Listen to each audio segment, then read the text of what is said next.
ಎಲ್ರಿಗೂ ನಮಸ್ಕಾರ. ಇನ್ಫೋಸ್ಟ್ರೀಮ್ ಯೂಟ್ಯೂಬ್ ಚಾನಲ್ಗೆ ಮತ್ತೊಮ್ಮೆ ಸ್ವಾಗತ. ಈ ವಿಡಿಯೋದಲ್ಲಿ ನಾವು ಇನ್ನೊಂದು ಪ್ರಾಬ್ಲಮ್ ಅನ್ನ ಡಿಸ್ಕಸ್ ಮಾಡ್ತಾ ಹೋಗೋಣ, ಚಿ ಸ್ಕ್ವೇರ್ ಡಿಸ್ಟ್ರಿಬ್ಯೂಷನ್ ಅಲ್ಲಿ. ಸೊ ಕ್ವಶನ್ ಏನ್ ಹೇಳ್ತಾ ಇರೋದು, 4 coins are tossed 100 times. 4 coin ಗಳನ್ನ ತಗೊಂತೀನಿ, ಅದನ್ನ ನಾನು 100 ಸಲ ಟಾಸ್ ಮಾಡ್ತಾ ಹೋಗ್ತೀನಿ. And following result obtain, fit a binomial distribution for the data and test the goodness of fit. So binomial distribution ಅಂತ ಹೇಳಿದರೆ, ಸೊ ಅದನ್ನ ಫೈಂಡ್ ಔಟ್ ಮಾಡಬೇಕು, ಅದ್ರದ್ದು ಈಕ್ವೇಶನ್. ಆಮೇಲೆ ಗುಡ್ನೆಸ್ ಆಫ್ ಫಿಟ್ ಅಂತಂದ್ರೆ ಚಿ ಸ್ಕ್ವೇರ್ ಡಿಸ್ಟ್ರಿಬ್ಯೂಷನ್ ಅನ್ನು ಕೂಡ ನಾವು ಫರ್ದರ್ ಕ್ಯಾಲ್ಕುಲೇಟ್ ಮಾಡ್ಬೇಕಾಗುತ್ತೆ. ಸೊ ಅವ್ರು ಏನ್ ಹೇಳ್ತಾ ಇದ್ದಾರೆ ಅಂತಂದ್ರೆ, ಎಡ್ಡಿನ ರೆಸ್ಪೆಕ್ಟಿವ್ ಅಲ್ಲಿ ಕ್ವಶನ್ ಅನ್ನ ಕೊಟ್ಟಿರೋದು. ಅಂದ್ರೆ ನಾನು 4 ಸಲ ಟಾಸ್ ಮಾಡ್ತೀನಲ್ಲ ಕಾಯಿನ್, 4 ಬೇರೆ ಬೀಳ್ಬೋದು ಅಂತಂದ್ರೆ ಟೈಲೇ ಬೀಳ್ಬೋದು ಅಷ್ಟು ಕೂಡ. ಅವಾಗ ಏನಾಗುತ್ತೆ, 0 ಹೆಡ್ ಆದಂಗ ಆಗುತ್ತೆ. 1 ಹೆಡ್ ಬೀಳ್ಬೋದು, 2 ಹೆಡ್ ಬೀಳ್ಬೋದು, 3 ಹೆಡ್ ಬೀಳ್ಬೋದು, 4 ಹೆಡ್ ಬೀಳ್ಬೋದು, 4 ಕೂಡ ಹೆಡ್ ಬೀಳ್ಬೋದು. ಸೊ ಅವಷ್ಟರದ್ದು ಕೂಡ ಫ್ರೀಕ್ವೆನ್ಸಿಯನ್ನ ಕೊಟ್ಟಿದ್ದಾರೆ. ಅಂದ್ರೆ ಅವರು 4 ಕಾಯಿನ್ ಕೂಡ 100 ಸಲ ಟಾಸ್ ಮಾಡ್ಬಿಟ್ಟು ಅದ್ರ ರೀಡಿಂಗ್ ಅನ್ನ ಬರೆದ್ಬಿಟ್ಟು 0 ಹೆಡ್ ಬಿದ್ದಿರುವಂತ ಸಾಧ್ಯತೆ ಎಷ್ಟಿದೆ, 5 ಇದೆ. 1 ಹೆಡ್ ಎಷ್ಟು ಸಲ ಬಿದ್ದಿದೆ, 29 ಸಲ ಬಿದ್ದಿದೆ. 2 ಹೆಡ್ ಎಷ್ಟು ಸಲ ಬಿದ್ದಿದೆ, 36 ಸಲ ಬಿದ್ದಿದೆ. 3 ಹೆಡ್ 25 ಸಲ, 4 ಹೆಡ್ 5 ಸಲ ಬಿದ್ದಿದೆ. ಸರಿನಾ? ನಾವು 4 ಕಾಯಿನ್ ಅನ್ನ 100 ಸಲ ಟಾಸ್ ಮಾಡಿದಾಗ. ಈಗ ಸೊಲ್ಯೂಷನ್ಗೆ ಹೋಗೋಣ, ಗೊತ್ತಾಗ್ತಾ ಹೋಗುತ್ತೆ. ಫಸ್ಟ್ ನಾವು ಮ್ಯೂ ವ್ಯಾಲ್ಯೂನ ಕ್ಯಾಲ್ಕುಲೇಟ್ ಮಾಡಬೇಕು. ಸೊ ಮ್ಯೂ ಅಂತ ಅಂದ್ರೇನು, ಮೀನ್ value. Mu will be equal to summation of f into x whole divided by summation of f. Summation of f into x ಅಂತಂದ್ರೆ ನೋಡಿ ಇಲ್ಲಿ, f is the frequency, x is the number of heads. So 5 into 0 into 29, 5 into 0 plus 29 into 1 plus 36 into 2 plus 25 into 3 plus 5 into 4 ಆ ಥರ. So ಇಲ್ಲಿಂದ ಬರೀತೀನಿ, 5 into 0 plus 29 into 1 plus 36 into 2 plus 25 into 3 plus 5 into 4 whole divided by summation of f. summation of f ಅಂತಂದ್ರೆ ಇದು ಅಷ್ಟನ್ನು ಕೂಡ ನಾವು add ಮಾಡಬೇಕಾಗುತ್ತೆ ಫ್ರೀಕ್ವೆನ್ಸಿಗಳನ್ನ. ಸೊ ಫ್ರೀಕ್ವೆನ್ಸಿಗಳನ್ನ ಆಡ್ ಮಾಡ್ತಾ ಬಂದ್ರೆ ವ್ಯಾಲ್ಯೂ ಏನಾಗುತ್ತೆ ನಮಗೆ, 5 plus 29 plus 36 plus 25 plus 5. So ಅಷ್ಟನ್ನು ಕೂಡ ಕ್ಯಾಲ್ಕುಲೇಟರ್ ಅಲ್ಲಿ ಹಾಕಿ. 5 into 0 ಏನಾಗುತ್ತೆ, 0 ಆಗುತ್ತೆ. 29 into 1 ಅಂತಂದ್ರೆ 29 plus 36 into 2 plus 25 into 3 plus 5 into 4. So value ಎಷ್ಟಾಯಿತು, 196 whole divided by 5 plus 29 plus 36 plus 25 plus 5 value ಎಷ್ಟಾಯಿತು, 100 ಆಯಿತು. ಸೊ 196 by 100 ಅಂದರೆ 1.96. ಸೊ ಮೀನ್ ವ್ಯಾಲ್ಯೂ ಸಿಕ್ಕಿದೆ, ದಟ್ ಈಸ್ 1.96. ಸೊ ಈಗ ಪ್ರೊಬಬಿಲಿಟಿಯನ್ನು ಕ್ಯಾಲ್ಕುಲೇಟ್ ಮಾಡ್ಬೋದು. N P will be equal to mu. ನಮಗೆ formula ಗೊತ್ತಿದೆ, N P will be equal to mu. So N ಅಂತಂದ್ರೆ ಏನು, 4 ಕಾಯಿನ್ ನನ್ನ ಹತ್ರ ಇರೋದು. ಸರಿನಾ? ಆ 4 ಕಾಯಿನ್ ಅನ್ನ ನಾನು 100 ಸಲ ಟಾಸ್ ಮಾಡ್ತಾ ಇರೋದು. So this is small letter N, this is capital letter N, ಗೊತ್ತಿರಲಿ. ಸೊ 4 ಕಾಯಿನ್ ಇರೋದು. So 4 into P will be equal to mu value ಎಷ್ಟು, 1.96. So P value will be 1.96 whole divided by 4. So value ಎಷ್ಟಾಗುತ್ತೆ, 1.96 whole divided by 4 ಅಂತಂದ್ರೆ it is 0.49. ಸರಿನಾ? Next P value ಗೊತ್ತಾಗಿದೆ ಅಂದ್ರೆ Q ವ್ಯಾಲ್ಯೂನ ಕಂಡುಹಿಡಿಬಹುದಾ. Q will be equal to 1 minus P. So Q will be equal to 1 minus P value ಎಷ್ಟು, 0.49 ಅಂತ ಅಂದ್ರೆ 0.51 ಬರುತ್ತೆ. ಸೊ ಈಗ ಪಿ ವ್ಯಾಲ್ಯೂ ಗೊತ್ತು, ಕ್ಯೂ ವ್ಯಾಲ್ಯೂ ಗೊತ್ತು, ಸ್ಮಾಲ್ ಲೆಟರ್ ಎನ್ ವ್ಯಾಲ್ಯೂ ಗೊತ್ತು. ಬೈನಾಮಿಯಲ್ ಡಿಸ್ಟ್ರಿಬ್ಯೂಷನ್ ಅನ್ನ ಬರೀಬಹುದಾ? Yes. So using binomial distribution, binomial distribution. So using binomial distribution, p of x will be equal to ncx into p power x into q power n minus x. ಇದೆ ಅಲ್ವಾ formula binomial distribution ದು, ಏನು, ncx into p power x into q power n minus x. So p of x value will be equal to n value ಏನಿರೋದು ನನಗೆ, n value small letter n value is 4 cx into p value ಎಷ್ಟು ಬಂದಿದೆ, 0.49 whole power x into q value ಎಷ್ಟು ಬಂದಿದೆ, 0.51 whole power 4 minus X ಅಂತ, ಯಾಕಂದ್ರೆ N minus X ಇರೋದು. So Q value 0.51, P value 0.49 ಮತ್ತೆ ಎನ್ ವ್ಯಾಲ್ಯೂ 4 ಅಂತ ನಾನು ಪ್ಲೇಸ್ ಮಾಡಿದ್ದೀನಿ.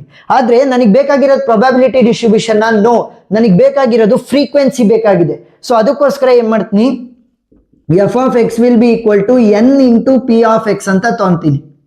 So F of X will be equal to N ಅಂತಂದ್ರೇನು, ನಾನು 100 ಸಲ ಕಾಯಿನ್ ಅನ್ನ ಟಾಸ್ ಮಾಡಿರೋದು, 4 ಕಾಯಿನ್ ಅನ್ನ 100 ಸಲ ಟಾಸ್ ಮಾಡಿದ್ದೀನಿ. ಸೊ ಎನ್ ವ್ಯಾಲ್ಯೂ ಏನಾಗುತ್ತೆ, 100 ಆಗುತ್ತೆ, ಇಂಟು ಪಿ ವ್ಯಾಲ್ಯೂ ಆಲ್ರೆಡಿ ಗೊತ್ತಿದೆ, 4cx into 0.49 whole power X into 0.51 whole power 4 minus X. ಸರಿನಾ? ಈಗ ಏನ್ ಮಾಡ್ಬೇಕು ಅಂತಂದ್ರೆ ಫ್ರೀಕ್ವೆನ್ಸಿಗಳನ್ನ ಕ್ಯಾಲ್ಕುಲೇಟ್ ಮಾಡ್ಬೇಕು. ಸೊ ಇದು ಅಬ್ಸರ್ವ್ ಫ್ರೀಕ್ವೆನ್ಸಿ ಅಂದ್ರೆ 4 ಕಾಯಿನ್ ಅನ್ನು ಕೂಡ 100 ಸಲ ಟಾಸ್ ಮಾಡಿ ಅದ್ರ ರೀಡಿಂಗ್ ಅನ್ನ ಬರ್ದಿದ್ದಾರೆ, ಅಂದ್ರೆ ಅದು ಆಲ್ರೆಡಿ ಅಕ್ಕರ್ ಆಗಿದೆ. ಈಗ ನಾನೇನ್ ಬರಿಬೇಕು, ಈ ಎಕ್ಸ್ಪೆಕ್ಟೆಡ್ ಫ್ರೀಕ್ವೆನ್ಸಿ ಅಂತ ಅಂದ್ರೆ ಒಂಥರ ಥಿಯರಿಟಿಕಲ್ ಫಾರ್ಮ್ ಅಲ್ಲಿ ನಾವು ಕಂಡುಹಿಡಿತಾ ಹೋಗ್ತೀವಲ್ಲ, ಇಷ್ಟು ಬರ್ಬೋದು, ಈ ತರ ಆದ್ರೆ ಈ ತರ ಅಂತ. ಸೊ ಆ ಎಕ್ಸ್ಪೆಕ್ಟೆಡ್ ಅನ್ನ ನಾನು ಕ್ಯಾಲ್ಕುಲೇಟ್ ಮಾಡ್ಬೇಕು. ಸೊ ಏನ್ ಮಾಡ್ತೀನಿ, 0ಗೆ ಒಂದ್ಸಲಿ, 1ಗೆ ಒಂದ್ಸಲಿ, 2ಗೆ ಒಂದ್ಸಲಿ, 3ಗೆ ಒಂದ್ಸಲಿ, 4ಗೆ ಒಂದ್ಸಲಿ. ಯಾವ ಜಾಗಕ್ಕೆ? ಎಕ್ಸ್ ಜಾಗಕ್ಕೆ. ಸೊ ಎಫ್ ಆಫ್ 0 ಎಕ್ಸ್ ಜಾಗಕ್ಕೆ 0ನ ರಿಪ್ಲೇಸ್ ಮಾಡಿ. 100 ಇಂಟು ಎಕ್ಸ್ ಜಾಗಕ್ಕೆ 0 ರಿಪ್ಲೇಸ್ ಆಗಿದೆಯಲ್ಲ, ಸೊ ಎಲ್ಲದರಲ್ಲೂ ಕೂಡ ಎಕ್ಸ್ ಜಾಗಕ್ಕೆ 0 ಬರಬೇಕು. 4C0 into 0.49 whole power 0 into 0.51 whole power 4 minus 0. So ಇದ್ರದ್ದು ವ್ಯಾಲ್ಯೂ ಆಮೇಲೆ ಕ್ಯಾಲ್ಕುಲೇಟ್ ಮಾಡ್ತಾ ಹೋಗೋಣ. Next F of 1 will be equal to 100 into 4C1 into 0.49 whole power 1 into 0.51 whole power 4 minus 1. Next F of 2 ಅನ್ನ calculate ಮಾಡೋಣ. 100 into 4C2 into 0.49 whole power 2 into 0.51 whole power 4 minus 2. Next X ಜಾಗಕ್ಕೆ 3 ಅನ್ನ replace ಮಾಡಿ. 100 into 4C3 into 0.49 whole power 3 into 0.51 whole power 4 minus 3. Next F of 4 ಅನ್ನ calculate ಮಾಡ್ತಾ ಹೋಗೋಣ. 100 into 4C4 into 0.49 whole power 4 into 0.51 whole power 4 minus 4. So value ಎಷ್ಟಾಗುತ್ತೆ ಅಂತ calculate ಮಾಡ್ಬೇಕು. ನೋಡಿ ಇಲ್ಲಿ 0 ಇಂದ 4 ವರೆಗೂ ಕೂಡ ನಾವು ರಿಪ್ಲೇಸ್ ಮಾಡ್ತಾ ಬಂದಿದೀವಿ ಎಕ್ಸ್ ಜಾಗಕ್ಕೆ. ಫಸ್ಟ್ ಈ ಬ್ರಾಕೆಟ್ ಒಳಗಡೆ ಇರೋದನ್ನ ಕ್ಯಾಲ್ಕುಲೇಟ್ ಮಾಡ್ಕೊಳೋಣ, ಮತ್ತೆ ಫರ್ದರ್ ಅದಕ್ಕೆ 100 ಅನ್ನ ಮಲ್ಟಿಪ್ಲೈ ಮಾಡಿದ್ರೆ ಫುಲ್ ವ್ಯಾಲ್ಯೂ ಸಿಗುತ್ತೆ. So first 4C0 4 NCR button 0 is equal to ನ ಪ್ರೆಸ್ ಮಾಡ್ಬೇಕು. ಯಾವ ರೀತಿ? 4 ನೆಕ್ಸ್ಟ್ NCR ಬಟನ್, ಆಮೇಲೆ 0 ಒತ್ತಿ, ಆಮೇಲೆ ಈಕ್ವಲ್ಸ್ ಅನ್ನ ಪ್ರೆಸ್ ಮಾಡಿ. ಸೊ ವ್ಯಾಲ್ಯೂ ಎಷ್ಟು ಬರುತ್ತೆ? 1 ಇಂಟು 0.49 ಹೋಲ್ ಪವರ್ 0. ಯಾವುದೇ ಒಂದು ವ್ಯಾಲ್ಯೂಗೆ ಪವರ್ 0 ಆಗಿದ್ರೆ ಅದ್ರ ವ್ಯಾಲ್ಯೂ 1ಗೆ ಈಕ್ವಲ್ ಆಗಿರುತ್ತೆ. So 1000 power 0 is 1, 2000 power 0 is also equal to 1, 0.49 power 0 is also 1. So 1 into 1 into 0.51 power 4 minus 0. 4 minus 0 ಅಂತಂದ್ರೆ 4 ಅಲ್ವಾ? So 0.51 whole power 4. So value ಎಷ್ಟಾಗುತ್ತೆ? 0.0676 ಅಂತ ಎಲ್ಲ ಬರುತ್ತೆ. ಇಂಟು 100 ಅನ್ನು ಹೊಡಿರಿ. ಸೊ ವ್ಯಾಲ್ಯೂ ಎಷ್ಟು ಬಂತು? 6.76 which is almost equal to 6.76 ಅನ್ನ ನಾವು 7 ಅಂತ ಬರೀಬಹುದು. ಸರಿನಾ? ನೋಡಿ 6.76 ಇಲ್ಲಿ ಡೆಸಿಮಲ್ ಆದ್ಮೇಲೆ 7 ಬಂದಿದೆ, ವಿಚ್ ಈಸ್ ಮೋರ್ ದೆನ್ 5. 5 ಗಿನ್ನ ಜಾಸ್ತಿ ಬಂತು ಅಂತಂದ್ರೆ ಇಲ್ಲಿರೋ ವ್ಯಾಲ್ಯೂನ ಒಂಚೂರು ಜಾಸ್ತಿ ಮಾಡಿ 7ಗೆ. ಏನಾದ್ರೂ ಇಲ್ಲಿ ಡೆಸಿಮಲ್ ಆದ್ಮೇಲೆ 5 ಗಿನ್ನ ಕಡಿಮೆ ಬಂದಿತ್ತು ಅಂತ ಅನ್ಕೊಳ್ಳಿ, 3 2 ಆ ತರ. ಸೊ ಅವಾಗ ಏನ್ ಮಾಡ್ತಾ ಇದ್ದೆ? 6 ಅಂತಾನೆ ಇಡ್ತಾ ಇದ್ದೆ. ಸರಿನಾ? ನಿಯರೆಸ್ಟ್ ಹೋಲ್ ನಂಬರ್ಗೆ ನಾವು ಬರಿಬೇಕಾಗತ್ತೆ. ನೆಕ್ಸ್ಟ್ 4C1 4 NCR ಬಟನ್ 1 ಅನ್ನ ಪ್ರೆಸ್ ಮಾಡಿ ಈಸ್ ಈಕ್ವಲ್ ಟು ಪ್ರೆಸ್ ಮಾಡಿ. ಸೊ ಏನ್ ಮಾಡಿದೆ? 4 NCR ಬಟನ್ 1 ಅನ್ನ ಪ್ರೆಸ್ ಮಾಡಿ ಈಸ್ ಈಕ್ವಲ್ ಟು ನ ಪ್ರೆಸ್ ಮಾಡಿದೆ. Value is 4. So 4 into 0.49 whole power 1 ಅಂತಂದ್ರೆ 0.49 ಇಂಟು 0.51 ಹೋಲ್ ಪವರ್ 4 ಮೈನಸ್ 1 ಅಂತಂದ್ರೆ 3 ಆಗುತ್ತೆ. So 0.51 whole power 3. So value ಎಷ್ಟಾಗುತ್ತೆ ನಮಗೆ? 0.2599 ಅಂತ ಎಲ್ಲ ಬರುತ್ತೆ. ಇಂಟು 100 ಅನ್ನ ಪ್ರೆಸ್ ಮಾಡಿ. ಸೊ ವ್ಯಾಲ್ಯೂ ಎಷ್ಟು ಬಂತು? 25.999 ಅಂತ ಎಲ್ಲ ಬರುತ್ತೆ, which is almost equal to 26. ಗೊತ್ತಾಯ್ತಾ? ಡೆಸಿಮಲ್ ಆದ್ಮೇಲೆ 9 ಇದೆ, which is greater than 5. So ಇಲ್ಲಿ ವ್ಯಾಲ್ಯೂನ ಒಂಚೂರು ಇನ್ಕ್ರೀಸ್ ಮಾಡ್ತೀವಿ, 26 ನಿಯರೆಸ್ಟ್ ಹೋಲ್ ನಂಬರ್ಗೆ. ನೆಕ್ಸ್ಟ್ 4 NCR ಬಟನ್ 2 ಅನ್ನ ಪ್ರೆಸ್ ಮಾಡಿ. 4C2 ಅಂತಂದ್ರೆ 4 NCR ಬಟನ್ 2 ಅನ್ನ ಪ್ರೆಸ್ ಮಾಡಿ ಈಸ್ ಈಕ್ವಲ್ ಟು ನ ಪ್ರೆಸ್ ಮಾಡಿ. Value 6 into 0.49 whole power 2 0.49 whole power 2 into 0.51 whole power 4 minus 2 ಅಂತಂದ್ರೆ 2ನೇ ಆಗಿರುತ್ತೆ. ಸೊ 0.51 ಹೋಲ್ ಪವರ್ 2 0.3747 ಅಂತ ಎಲ್ಲ ಬರುತ್ತೆ. ಇಂಟು 100 ಮಾಡಿ. So value is 37.47 which is almost equal to 37. ನೋಡಿ ಇಲ್ಲಿ ಡೆಸಿಮಲ್ ಆದ್ಮೇಲೆ 4 ಬಂತು, which is less than 5. So ಅದಕ್ಕೋಸ್ಕರ 37 ಅಂತಾನೆ ಬರ್ದಿದ್ದೀನಿ. ನೆಕ್ಸ್ಟ್ 4C3 4 NCR ಬಟನ್ 3 ಅನ್ನ ಪ್ರೆಸ್ ಮಾಡಿ. ವ್ಯಾಲ್ಯೂ ಎಷ್ಟು ಬರುತ್ತೆ? 4 ಬರುತ್ತೆ. 4 NCR button 3 value is 4 into 0.49 whole power 3 0.49 whole power 3 into 0.51 whole power 4 minus 3 ಅಂತಂದ್ರೆ 1 ಅಂತಂದ್ರೆ 0.51 ಇಂಟು 100 ಅನ್ನ ಪ್ರೆಸ್ ಮಾಡಿ. Value is 24. Next 4C4 4 NCR button 4 ಅನ್ನ ಪ್ರೆಸ್ ಮಾಡಬೇಕು. ಈಸ್ ಈಕ್ವಲ್ ಟು ನ ಪ್ರೆಸ್ ಮಾಡಿದ್ರೆ ವ್ಯಾಲ್ಯೂ ಎಷ್ಟು ಬಂತು ನಮಗೆ? Value is 1 into 0.49 whole power 4 0.49 whole power 4 into 0.51 whole power 4 minus 4 ಅಂತಂದ್ರೆ 0. ಯಾವುದೇ ಒಂದು ವ್ಯಾಲ್ಯೂಗೆ ಪವರ್ 0 ಆಗಿದ್ರೆ its value is equal to 1. So into 1 ಅನ್ನ ಮಾಡೋಣ ಇಂಟು 100. So value is 5.76. 5.76 ಅಂತ ಅಂದ್ರೆ which is almost equal to 6. ಗೊತ್ತಾಯ್ತಾ? ಸೊ ಇದು ಯಾವ ರೀತಿ ಇರಬೇಕು ಅಂತಂದ್ರೆ, ಈಗ ಜನರೇಟ್ ಆಗಿರುವಂತ ಫ್ರೀಕ್ವೆನ್ಸಿಗಳನ್ನ ಆಡ್ ಮಾಡಿದ್ರೆ ಎಷ್ಟಕ್ಕೆ ಈಕ್ವಲ್ ಆಗಬೇಕು? 100ಗೆ ಈಕ್ವಲ್ ಆಗಬೇಕು. ಆಡ್ ಮಾಡೋಣ ನೋಡೋಣ. 7 ಪ್ಲಸ್ 26 ಪ್ಲಸ್ 37 ಪ್ಲಸ್ 24 ಪ್ಲಸ್ 6 ಎಷ್ಟು ಬಂತು? 100 ಬಂತು. ಸೊ ಕರೆಕ್ಟ್ ಇದೆ ಅಂತ. ಸೊ ಇದನ್ನ ಸ್ಕ್ರೀನ್ ಶಾಟ್ ತಕೊಳ್ಳಿ, ಪ್ರೊಸೀಡ್ ಆಗ್ತಾ ಹೋಗೋಣ. ಇನ್ನೊಂದು ಸ್ವಲ್ಪ ಇದೆ. ಈಗ ನಾನು ಅವಾಗಲೇ ಹೇಳಿದ್ದೆ, ಇದು ಅಬ್ಸರ್ವ್ಡ್ ಫ್ರೀಕ್ವೆನ್ಸಿ ಅಂದ್ರೆ 4 ಕಾಯಿನ್ ಅನ್ನು ಕೂಡ 100 ಸಲ ಟಾಸ್ ಮಾಡಿ ಹೇಳ್ತಾ ಇರ್ತಾರೆ. ಇದು ಎಕ್ಸ್ಪೆಕ್ಟೆಡ್, ಒಂದು ಅಂದಾಜಲ್ಲಿ ಹೇಳುವಂತದ್ದು.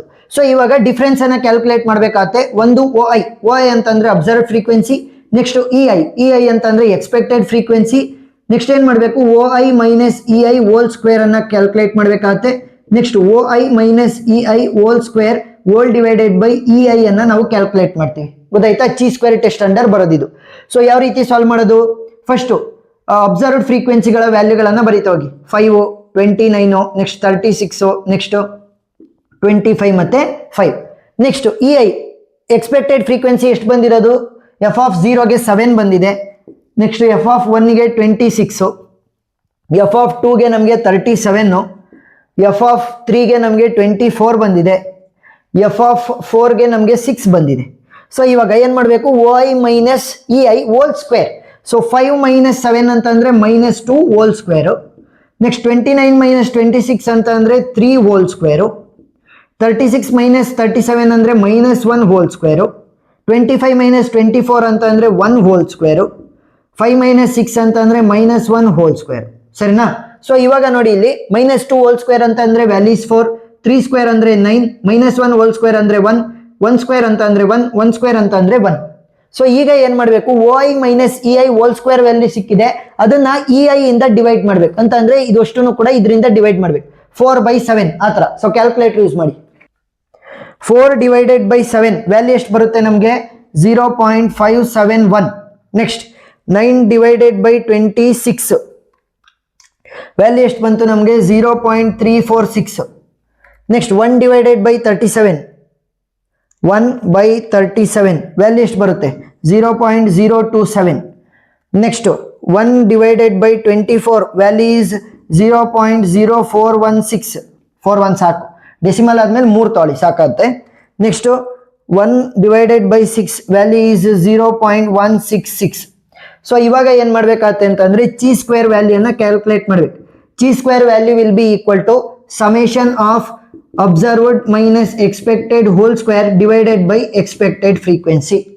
ನೋಡಿ ಇಲ್ಲಿ OI minus EI whole square divided by EI value already calculate ಮಾಡಿದೀನಿ. ಸಮೇಷನ್ ಮಾಡ್ಬೇಕು. ಸಮೇಷನ್ ಅಂದ್ರೇನು? ಇದಷ್ಟು ಕೂಡ ಆಡ್ ಮಾಡ್ರಿ ಅಂತ. So 0.571 plus 0.346 plus 0.027 plus 0.041 plus 0.166. The value is 1.151. So value ಎಷ್ಟು ಬಂತು? 1.151. ಅವರು ಕ್ವಶನ್ ಅಲ್ಲಿ ಏನ್ ಕೇಳಿದ್ದಾರೆ ಅಂತ ಅಂದ್ರೆ fit a binomial distribution of data. So binomial distribution ಬರ್ದಿದ್ದೀನಿ. Test the goodness of a fit. So goodness of a fit ಅಂತ ಬಂದಾಗ ಅವರು chi square distribution under problem ಕೇಳಿದ್ದಾರೆ ಅಂತಂದ್ರೆ 5% ಲೆವೆಲ್ ಆಫ್ ಸಿಗ್ನಿಫಿಕೆನ್ಸ್ಗೆ ನೀವು ಸಾಲ್ವ್ ಮಾಡೋದು. ಸರಿನಾ? 5% ಲೆವೆಲ್ ಆಫ್ ಸಿಗ್ನಿಫಿಕೆನ್ಸ್. ಸೊ ಅವಾಗ ನಮಗೆ 3 ವ್ಯಾಲ್ಯೂಗಳು ಬರ್ಬೋದು. 5% ಅಂತ ಅಂದ್ರೆ ನಾವು 5% ಅನ್ನ ಫ್ರಾಕ್ಷನ್ಸ್ ಕನ್ವರ್ಟ್ ಮಾಡಿದ್ರೆ 5 divided by 100 whose value is 0.05. ಸರಿನಾ? So chi square value for 0.05 ಯಾವಾಗ ನೋಡಿ, ಇಲ್ಲಿ ಏನಾದ್ರೂ ಕೂಡ ನಮ್ಮ ಹತ್ರ 5 ಡಿಗ್ರಿ ಆಫ್ ಫ್ರೀಡಮ್ ಇದ್ರೆ, ಏನೋ ಡಿಗ್ರಿ ಆಫ್ ಫ್ರೀಡಮ್ ಅಂತ ಅಂದ್ರೆ ಏನು ಅಂತ ನಾನು ಹೇಳ್ತೀನಿ ಯಾವಾಗ, ಈಗ ಕ್ಯಾಲ್ಕುಲೇಟ್ ಮಾಡೋದು ಯಾವ ರೀತಿ ಅಂತ. 5 ಡಿಗ್ರಿ ಆಫ್ ಫ್ರೀಡಮ್ ಇದ್ರೆ ನಾವು ಯಾವ ವ್ಯಾಲ್ಯೂನ ಯೂಸ್ ಮಾಡ್ತೀವಿ? 7.07. ಏನಾದ್ರೂ ಕೂಡ ನಮಗೆ ಡಿಗ್ರಿ ಆಫ್ ಫ್ರೀಡಮ್ ಏನಾದ್ರೂ 4 ಇದ್ರೆ ಡಿಗ್ರಿ ಆಫ್ ಫ್ರೀಡಮ್, ಅವಾಗ ನಾವು ಯೂಸ್ ಮಾಡೋ ವ್ಯಾಲ್ಯೂ 9.49. ಸೊ ಚಿ ಸ್ಕ್ವೇರ್ ವ್ಯಾಲ್ಯೂ ನಾವು ಯಾವುದನ್ನ ಯೂಸ್ ಮಾಡ್ತೀವಿ ಸ್ಟ್ಯಾಂಡರ್ಡ್ ಆಗಿ? ಯಾವಾಗ ನಮಗೆ ಡಿಗ್ರಿ ಆಫ್ ಫ್ರೀಡಮ್ 3 ಇದ್ದಾಗ 7.81 ಅನ್ನ ಯೂಸ್ ಮಾಡ್ತೀವಿ. ಗೊತ್ತಾಯ್ತಾ? ಡಿಗ್ರಿ ಆಫ್ ಫ್ರೀಡಮ್ 3 ಇದ್ರೆ 7.81, 4 ಇದ್ರೆ ನಮಗೆ 9.49, 5 ಇದ್ರೆ 11.07. ಹಾಗಾದ್ರೆ ಡಿಗ್ರಿ ಆಫ್ ಫ್ರೀಡಮ್ ಅನ್ನ ಯಾವ ರೀತಿ ಕ್ಯಾಲ್ಕುಲೇಟ್ ಮಾಡೋದು? ಸಿಂಪಲ್. ಎಷ್ಟು ಡಿಫ್ರೆಂಟ್ ಇರೋದು ಇಲ್ಲಿ? 0, 1, 2, 3, 4 ಅಂದ್ರೆ ಎಷ್ಟಿರೋದು ಇಲ್ಲಿ? 1, 2, 3, 4, 5 ಇದಾವೆ ಡಿಫ್ರೆಂಟ್. ಸರಿನಾ? ಡಿಫ್ರೆಂಟ್ ಔಟ್ಕಮ್ಸ್ ಗಳು ಏನಿರೋದು 5. ಸೊ 5 - 1 ಅನ್ನ ಮಾಡ್ಬೇಕು ಅಂತ ಅಂದ್ರೆ ಏನು? n - 1 ಅನ್ನ ಮಾಡಿ. 5 - 1 is 4. ಸೊ ಇವಾಗ ಡಿಗ್ರಿ ಆಫ್ ಫ್ರೀಡಮ್ ಎಷ್ಟಿದೆ ನಮಗೆ ಈ ಒಂದು ಪ್ರಾಬ್ಲಮ್ಗೆ 4 ಇದೆ. 4 ಇದೆ ಅಂತಂದ್ರೆ ಯಾವ್ದನ್ನ ಯೂಸ್ ಮಾಡೋದು 9.49 ಅನ್ನ ಗೊತ್ತಾಯ್ತಾ. ಸೊ ಎಷ್ಟಿದಾವೆ 1 2 3 4 5 ಇದಾವೆ. 5 ಡಿಫ್ರೆಂಟ್ ಔಟ್ಕಮ್ಸ್. 5 - 1 ಅಂತಂದ್ರೆ 4. ಸೊ 4 ಔಟ್ಕಮ್ಸ್ ನಮಗೆ ಬಂದಿರೋದ್ರಿಂದ 4 ಡಿಗ್ರಿ ಆಫ್ ಫ್ರೀಡಮ್. ಸೊ 4 ಅಂತಂದ್ರೆ 9.49 ಅನ್ನ ನಾವು ಸ್ಟ್ಯಾಂಡರ್ಡ್ ವ್ಯಾಲ್ಯೂ ಆಗಿ ಯೂಸ್ ಮಾಡಬೇಕು. ಅಂತಂದ್ರೆ ಚಿ ಸ್ಕ್ವೇರ್ ವ್ಯಾಲ್ಯೂ ನನಗೆ ಇವಾಗ ಜನರೇಟ್ ಆಗಿದೆ, ದಟ್ ಈಸ್ 1.151. ಅದನ್ನ ನಾನು 9.49 ಜೊತೆ ಕಂಪೇರ್ ಮಾಡ್ಬೇಕು. ಈಗ ಹೊಸದಾಗಿ ಜನರೇಟ್ ಆಗಿರುವಂತ ಚಿ ಸ್ಕ್ವೇರ್ ವ್ಯಾಲ್ಯೂ ಏನಾದ್ರೂ ಕೂಡ ಈ ಸ್ಟ್ಯಾಂಡರ್ಡ್ ವ್ಯಾಲ್ಯೂಗಿನ್ನ ಕಡಿಮೆ ಇದ್ರೆ ಅಂತಂದ್ರೆ ಲೆಸ್ಸರ್ ವ್ಯಾಲ್ಯೂ ಆಗಿದ್ರೆ ನಮ್ಗೆ ಈ ಒಂದು ಹೈಪೋಥಿಸಿಸ್ ಅಕ್ಸೆಪ್ಟ್ ಆಗಿದೆ. ಸೊ ಈ ಒಂದು ಹೈಪೋಥಿಸಿಸ್ ಅಕ್ಸೆಪ್ಟ್ ಆಗಿರೋದ್ರಿಂದ ನಾವೇನಂತ ಅನ್ಬೋದು, ಸೊ ಇದು ಫಿಟ್ ಆಗಿದೆ ಅಂತ ಹೇಳ್ಬೋದು. ಸರಿನಾ. ಈ ಒಂದು ಬೈನಾಮಿಯಲ್ ಡಿಸ್ಟ್ರಿಬ್ಯೂಷನ್ ಇದು ಫಿಟ್ ಆಗಿದೆ ಅಂತ ಹೇಳ್ಬೋದು. ಏನಾದ್ರೂ ಕೂಡ ನಮ್ಗೆ ಈ ವ್ಯಾಲ್ಯೂ ಚಿ ಸ್ಕ್ವೇರ್ ವ್ಯಾಲ್ಯೂ ಏನ್ ಜನರೇಟ್ ಆಗಿದೆ ಅದೇನಾದ್ರೂ ಸ್ಟ್ಯಾಂಡರ್ಡ್ ವ್ಯಾಲ್ಯೂಗಿನ್ನ ಜಾಸ್ತಿ ಬಂತು ಅಂತಂದ್ರೆ ಹೈಪೋಥಿಸಿಸ್ ರಿಜೆಕ್ಟ್ ಆಗುತ್ತೆ, ಮತ್ತೆ ಗುಡ್ನೆಸ್ ಆಫ್ ದಿ ಫಿಟ್ ಸರಿ ಇಲ್ಲ ಅಂತ ನಾವು ಬರಿಬೇಕಾಗುತ್ತೆ. ಸರಿನಾ. ಇಟ್ ಈಸ್ ನಾಟ್ ಫಿಟ್ ಅಂತ ಬರೋದ್ರಾಯ್ತು. ಸರಿನಾ. ಎಸ್. ಸೊ ಇವಾಗ ಕಂಪೇರ್ ಮಾಡಿ 1.151 ಈಸ್ ಲೆಸ್ ದೆನ್ 9.49 ಅಂದ್ರೆ ಚಿ ಸ್ಕ್ವೇರ್ ವ್ಯಾಲ್ಯೂ ಏನ್ ನಮಗೆ ಜನರೇಟ್ ಆಗಿತ್ತು ಇಟ್ ಈಸ್ ಲೆಸ್ ದೆನ್ 9.49 ಅಂತ ಅಂದ್ರೆ ಸ್ಟ್ಯಾಂಡರ್ಡ್ ಗಿನ್ನ ಕಡಿಮೆ ಇದೆ. ಸೊ ನಮಗೆ ಹೈಪೋಥಿಸಿಸ್ ಅಕ್ಸೆಪ್ಟ್ ಆಗುತ್ತೆ. ಸೊ ಬರೀರಿ, since chi square value is less than 9.49 the hypothesis is accepted. Hypothesis is accepted at 5% level of significance. 5% level of significance. ಅವ್ರ question ನಲ್ಲಿ ಕೊಟ್ಟಿಲ್ಲ ಅಂತಂದ್ರೂ ಕೂಡ ಚಿ ಸ್ಕ್ವೇರ್ ಡಿಸ್ಟ್ರಿಬ್ಯೂಷನ್ ಬಂತು ಅಂತಂದ್ರೆ 5% ಲೆವೆಲ್ ಆಫ್ ಸಿಗ್ನಿಫಿಕೆನ್ಸ್ಗೆ ನೀವು ಕಂಡುಹಿಡಿಯೋದು. ಸೊ ಕೊನೆಗೆ ಏನಂತ ಬರಿಬಹುದು, ದಸ್ ದ ಡಿಸ್ಟ್ರಿಬ್ಯೂಷನ್ ಈಸ್ ಫಿಟ್ ಅಂತ ಬರೀರಿ ಸಾಕು. ಸರಿನಾ. The distribution is fit. The distribution is fit at 5% level of 5% level of significance. ಸರಿನಾ. ಇಷ್ಟನ್ನ ಬರೆದ್ರೆ ಸಾಕು, ನಿಮಗೆ ಫುಲ್ ಆನ್ ಫುಲ್ ಮಾರ್ಕ್ಸ್ ಸಿಗ್ತಾ ಹೋಗುತ್ತೆ. ಸ್ಕ್ರೀನ್ ಶಾಟ್ ತಕೊಂತ್ರಿ. ಈ 3 ವ್ಯಾಲ್ಯೂಗಳು ನಿಮಗೆ ಕರೆಕ್ಟ್ ಆಗಿ ನೆನಪಿರಬೇಕು ಯಾವುದೇ ಪ್ರಾಬ್ಲಮ್ ಅನ್ನ ಕೊಟ್ಟರು ಕೂಡ. ಸೊ ವಿಡಿಯೋ ಇಷ್ಟ ಆಗಿದ್ರೆ ಸಬ್ಸ್ಕ್ರೈಬ್ ಆಗೋದನ್ನ ಮರಿಬೇಡಿ. ಎಕ್ಸ್ಟ್ರಾ ಪ್ರಾಬ್ಲಮ್ಸ್ ವಿಡಿಯೋ ಲಿಂಕ್ಸ್ ನಾನು ಡಿಸ್ಕ್ರಿಪ್ಷನ್ ಅಲ್ಲಿ ಕೊಟ್ಟಿರ್ತೀನಿ, ನೀವು ನೋಡಬಹುದು. Thank you for watching.